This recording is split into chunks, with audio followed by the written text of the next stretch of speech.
কেন মিথ্যা বললেন স্যার মিস্টার রয়কে? ওই বাচ্চাটাই যে স্ত্রী সেটা প্রমাণ তো আমরা পেয়েছিলাম, তারপরে আপনি এটা কেন করলেন? তুমি আমাকে ব্ল্যাকমেল করছো? স্যার, এটা আপনি কি বললেন মিস্টার সেন? আপনার সাথে আমার এতদিনের পরিচয়, সেই জন্যই তো ভিডিওতে আপনাকে আইডেন্টিফাই করে আমি সাথে সাথে আপনার সাথে কন্ট্যাক্ট করলাম। আসলে ওদিকে মিস্টার রায় তো নিজের মেয়েকে খুঁজে পাওয়ার জন্য একেবারে পাগলের মতো প্রেশার করছে, জলের মতো টাকা খরচ করছে। মানে তো বুঝতেই পাচ্ছেন স্যার, আই মিন খোলার সত্যটা সবার সামনে তুলে ধরাই তো আমার কাজ, তাই না? বলছিলাম কি স্যার, যদি আপনার খোঁজ পেয়ে যান তাহলে আপনার আর সির কাছে পৌঁছতে ওনার পক্ষে খুব একটা কঠিন কাজ হবে না। অস্ট্রেলিয়ার বিষয়টা তুমি আগেই জানিয়ে দিয়েছো, তাই তো? ইয়েস স্যার, বাট মিস্টার রায়কে আমি আপনার নাম জানাইনি, আর আপনার কোনো স্পেসিফিক লোকেশনও শেয়ার করিনি। ভালো করেছো। এবং আর কিছু যেন জানতে না পারে সেই রেসপন্সিবিলিটি এবার থেকে তোমার। চিন্তা নেই, মুখ বন্ধ রাখা, দাম পেয়ে যাবে। আই নিউ ইট স্যার, আমি জানতাম আপনি সঠিক ডিসিশনটাই নেবেন। আপনাকে বেশি কথা শোনো, তোমার সাথে এত কথা বলার সময় আমার নেই। অ্যাকাউন্ট চেক করো, টাকা পাঠিয়ে দিয়েছি। Okay, got it sir, got it, thank you so so much. শোনো শোনো, রাখার আগে একটা কথা বলি, যদি প্রয়োজন পড়ে আমি আরো টাকা পাঠাবো, কিন্তু একটা বিষয় না, আমার সাথে কিন্তু ডাবল গেম খেলার চেষ্টা করো না। যদি সেই চেষ্টাটা করো আমি তোমার করতে পারি, মানে পার্মানেন্টলি তোমার মুখটা বন্ধ করে দিতে পারি। আশা করি সেটা চাও না। তাই যেটা বললাম, আদ্রিত রয় যেন আমার এবং শ্রীয়ের ব্যাপারে আর কোনো ইনফরমেশন না পায়। হ্যাঁ? না না স্যার, কিচ্ছু বলবো না, প্রমিস। মিস্টার আদ্রিত রায় এই জীবনে জানতেই পারবে না যে ওনার মেয়ে কোথায় আছে আর কার কাছে আছে।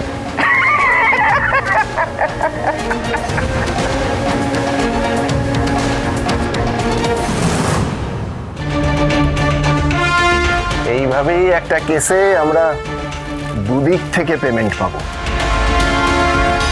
একদিকে মিস্টার রায় তার মেয়েকে খুঁজে পাওয়ার জন্য পাগলের মতো টাকা ওড়াবেন, আর অন্যদিকে মিস্টার আকাশ সেন নিজের নাম লোকাতে আমাদেরকে টাকা জুগিয়ে যাবেন। আসলে এই সিয়ের কেসটা আমাদের কাছে একটা সোনার ডিম পাড়া রাজহাঁস। তাই কেসটাকে চুইংগামের মতো টেনে আমাদের অনেক দিন চালাতে হবে, তবেই তো আমাদের প্রফিট, বুঝলে?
আমি রায়বাড়িতে কি করে?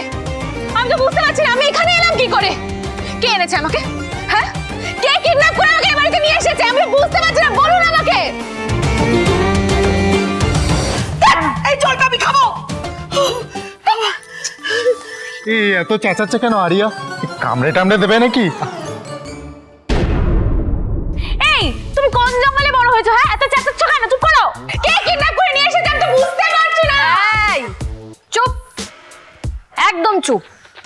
চুপ করে শান্ত হয়ে এখানে বসো। না না না না, আপনি আমাকে বলুন, আপনার সাহস হয় কি করে আমাকে কিডন্যাপ করে এখানে নিয়ে আসার? ওয়ান সেকেন্ড তোমার সত্যি মনে হয় যে তোমাকে এখানে কিডন্যাপ করে আনা হয়েছে? তা নয়তো কি?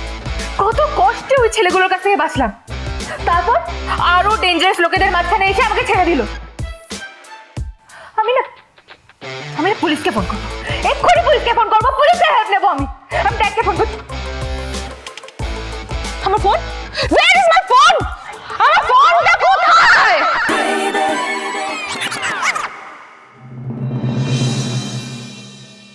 শুভ, এই মেয়েটাকে কেন নিয়ে এসছিস বলতো বাড়িতে? দেখছিস তো সবাইকে কিভাবে অতিষ্ঠ করে মারছে। আচ্ছা মেয়ে তো তুমি, কোথায় তোমায় হেল্প করা হলো তা নয়, তুমি আমাদের পুলিশের হুমকি দিচ্ছ। তোরা একটু শান্ত থাক, আমি কথা বলছি ওর সাথে। আরিয়া, চুপ করে আমার কথাটা শোনো। আমি কিচ্ছু শুনবো না, আগে আমাকে বলুন আমার ফোনটা কোথায় আছে। আরিয়া, একদম চুপ করতে বলেছি তোমাকে, একদম চিৎকার করে ওভার রিঅ্যাক্ট করবে না। তুমি জানতে চাও তো যে তুমি এখানে কি করে এলে? তাহলে শোনো, তুমি মাথায় চোট পেয়ে অজ্ঞান হয়ে গিয়েছিলে গুন্ডাদের ওইখানে। আমি তোমাকে এই বাড়িতে এনেছি কারণ এই বাড়িতে ডাক্তার আছে, তাই।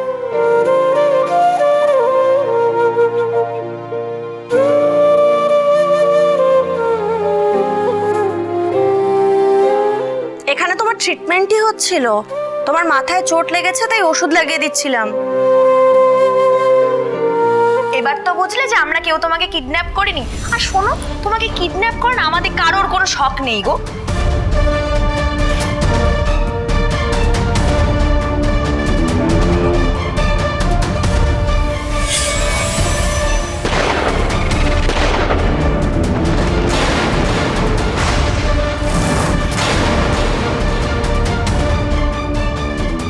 নাও, এবার এটা খেয়ে নাও, শরীরটা ঠিক লাগবে। নাও। নো ওয়ে, এই দুধ ফুদ আমি খাবো না, আমি তো আর ছোট বাচ্চা নই। না না মা, তুমি বাচ্চা হবে কেন? তুমি তো বাচ্চা। যতদূর পর্যন্ত আমি সি করতে পারছি ততদূর পর্যন্ত আমার মনে হয় তোমার মধ্যে শুধু ব্যাড মেজাজ আর কোলেসেন আছে। Excuse me? Yeah excused. Silently মিল্কটা ড্রিঙ্ক করে নাও, বুঝেছো?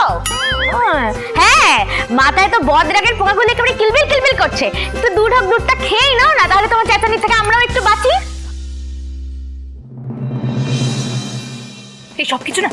এই সব কিছু আপনার জন্য হচ্ছে।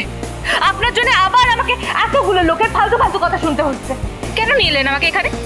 এমন কিছু তো চোটও লাগেনি আমার, এইটুকু কাটা ছেড়ে তো চলে। আমি আপনার বাড়ির এই ছেলেমেয়েগুলোর মতো নই, মোমের পুতুল, একদম নেকো পশু, গায়ে ফুল লাগলে আউচ করে চেঁচিয়ে ওঠে। আমি একদম ওরকম নয়। I can take care of myself. একদমই তাই। আমি তো একবারও বলছি না যে তুমি নিজের কেয়ার নিজে করতে পারো না, কিন্তু আমি বলছিলাম যে কিন্তু কি হ্যাঁ, আমাকে এই বাড়িতে কেন নিয়ে এসেছেন আমার কনসেন্ট ছাড়া? আমি তো সেটাই বুঝতে পারছি না। এনিওয়ে, আপনি আমার চিকিৎসা করতে চেয়েছিলেন, তার জন্য thank you, but I have to leave now. আমি এখানে এক মুহূর্তও থাকবো না। দেখেছো তো মামনি, আমি তো বলেছিলাম ওর হুঁশ ফিরলেই ও তোমার সাথে অসভ্যতা শুরু করবে। দেখো, তুমি যে ওর হেল্প করেছো সেটারও কোনো মূল্যই দেবে না।